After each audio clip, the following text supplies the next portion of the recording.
This is that bread which came down from heaven. Not as your fathers did eat manna in the wilderness and are dead. He that eateth of this bread shall live forever. Magandang umaga, my dear brothers and sisters. Welcome uli sa ating Come Follow Me Philippines nitong June 1 hanggang 2, 2025. Ang ating pag-usapan ngayon ay ang mga salitang sabik sa paggawa ng mabuting bagay. My dear brothers and sisters, pag hindi po kayo nakapag-subscribe sa ating channel, inibitahan ko po kayo na mag-subscribe para makatanggap po tayo ng mga notifications sa mga bagong videos nating gawa. So ang tanong dito, my dear brothers and sisters, mga mahal kong kapatid, kung paano ka magpapatuloy kapag ang buhay mo ay malayo sa inaasahan mo. Naranasan mo na bang ang sobrang taas ng inaasahan mo sa isang bagay, trabaho, o relasyon, simbahan o pangarap, tapos iba pala ang realidad?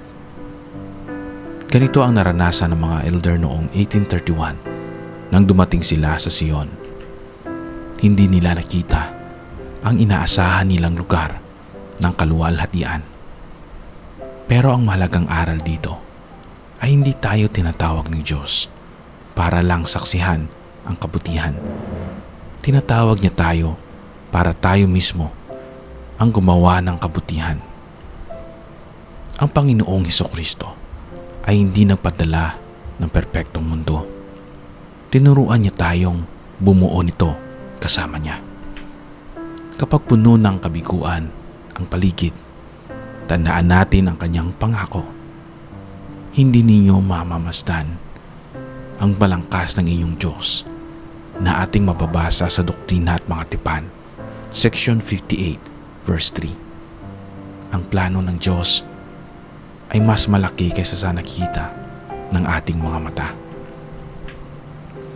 Kaya tayo ay inaanyayahang kumilos, maglingkod, magpakita ng pananampalataya at gumawa ng kabutihan.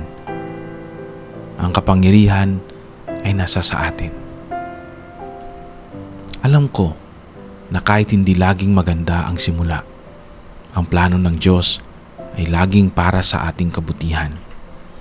Sa tuwing pinipili nating kumilos ng may pananampalataya kay Jesus, tayo ay nagtatayo ng Sion sa ating puso at sa ating komunidad. Naniniwala ako na ang kanyang mga pangako ay totoo at may katimpala ang katapatan natin sa kabila ng hirap. My dear brothers and sisters, nitong June 1 and 2 na ating matutunan ang sabik sa paggawa ng mabuting bagay. Sa ating pag-aaral ngayon, ating natutunan ang salitang expectations versus reality.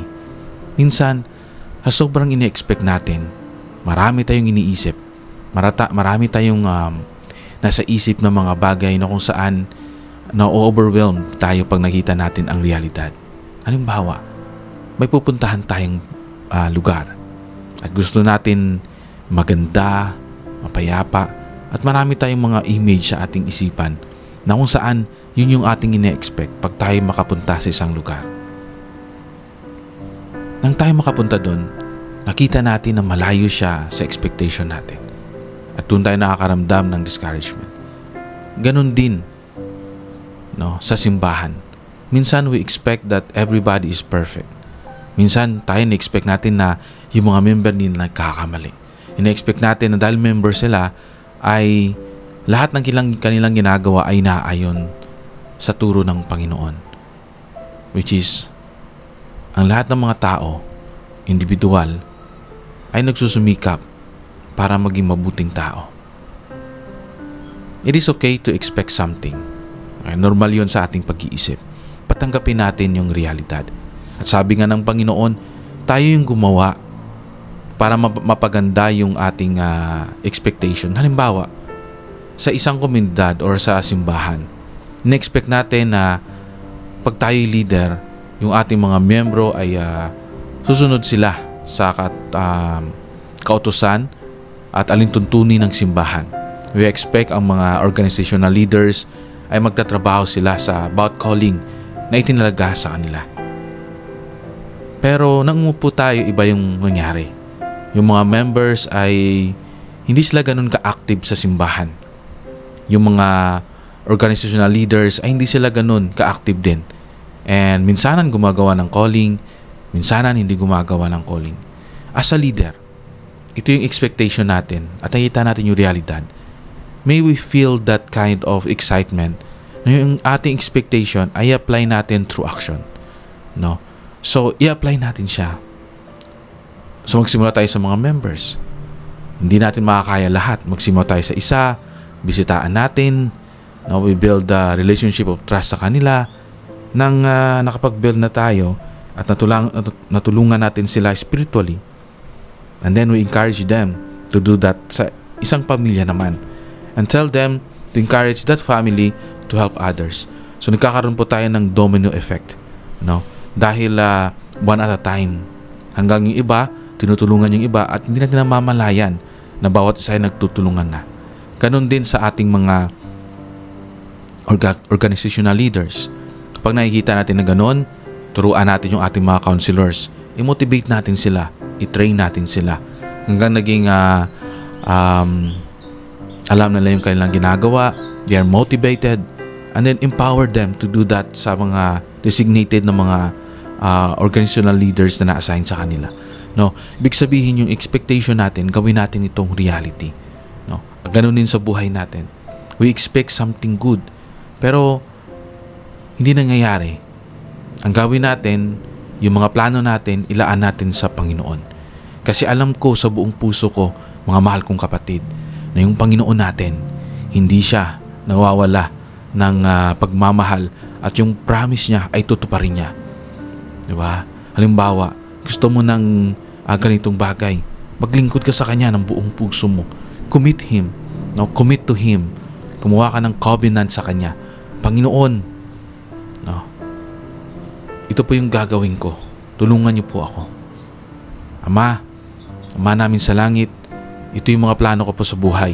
Tulungan niyo po ako na magawa to kasi it is beyond my capacity.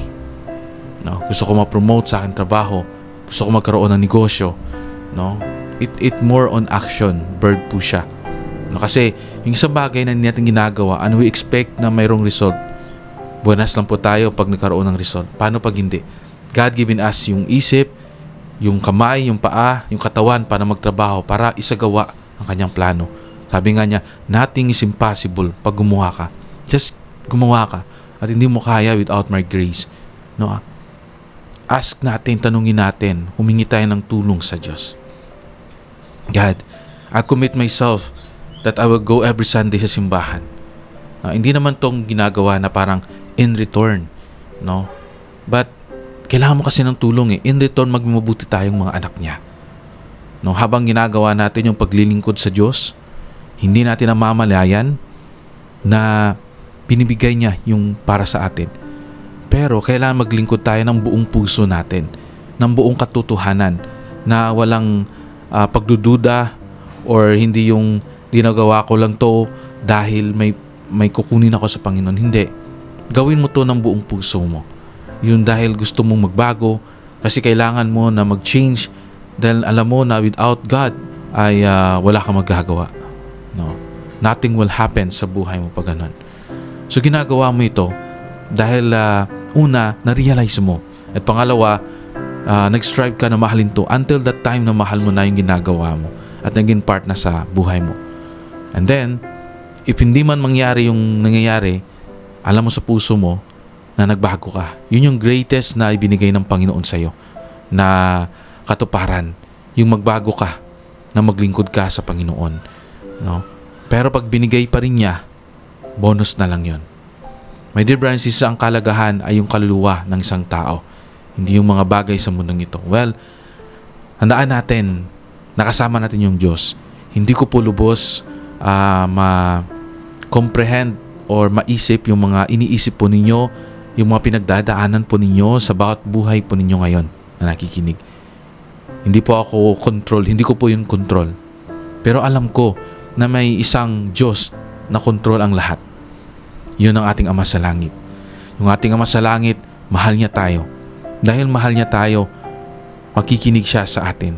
Yung mga hinaing natin, yung mga problema natin, ibigay natin sa Kanya. Gumawa tayo ng covenant.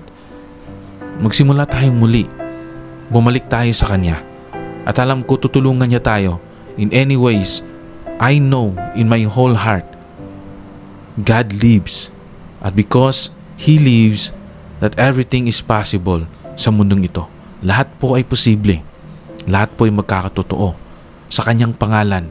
Yun po ay aking pinatotoo talaga. Na wala po imposible sa Kanya, na lahat po ng bagay na mabuti ibibigay niya sa atin. Walang ama na hindi kayang ibigay yung gusto ng mga anak as far makakabuti yung sa anak niya.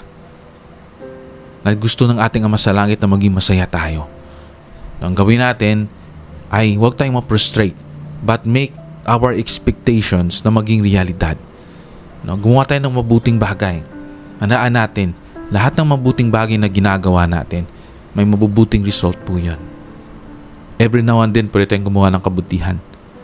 Ng pagbabasa, ng banal na kasulatan, panalangin, paglilingkod sa iba, at pag-attend sa mga meetings, pag-perform ng ating callings, pagsisimba, pag-partake ng sacrament, pagbibigay ng ating tithes and offerings, maging honest tayo. So marami pong bagay na mabubuti na pwede nating magawa. So hindi naman po tayo perfecto sa buhay na ito, pero mararamdaman po natin na nagbabago yung buhay natin. Tinutulungan tayo. Ako personally po, mga mahal kong kapatid, sinasabi ko sa Panginoon, God, hindi ko talaga kaya to pag wala ka. Hindi ko kaya yung mga hamon ng buhay. Hindi ko kaya na magpatuloy nang wala ka. Kailangan kita. No? Pag ina-address po natin yung ating pagmamahal sa ating Ama sa langit, nakakaramdam po tayo ng kaginhawaan. Nakakaramdam po tayo ng assurance na sasamahan po tayo ng Ama nating sa langit kahit saan man po tayo magpunta. At ano mo po yung dinadaanan natin. No? Alam ko mga mahal kong kapatid na nakakaramdam tayo minsan ng frustration dahil sa mga iniisip, mga ginagawa ng ibang tao sa atin. No, na hindi natin maiwasan, nakaka-apekto yun sa paggawa natin ng mabuting bagay. Pero huwag po tayong ma-frustrate kasi personal po natin to. No, igawin po natin yung ating expectation na maging realidad.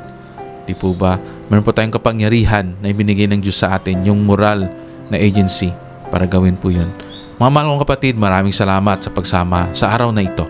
And maraming salamat po na andito pa rin po kayo at tumatangkilik. At huwag po nating makalimutan na ibahagi po yung ating mensahe sa ating mga kapatid na hindi pa po nakakarinig. Especially po to those ng mga kapatid natin na hindi na po nakapagsimba ng matagal, invite mo natin sila. At alam ko yung mensahe na ito makapagbibigay sa kanila ng kapayapaan, ng pag-asa sa buhay na magpatuloy. Ito po yung aking iniwan sa pangalan ni Jesu Kristo. Amen.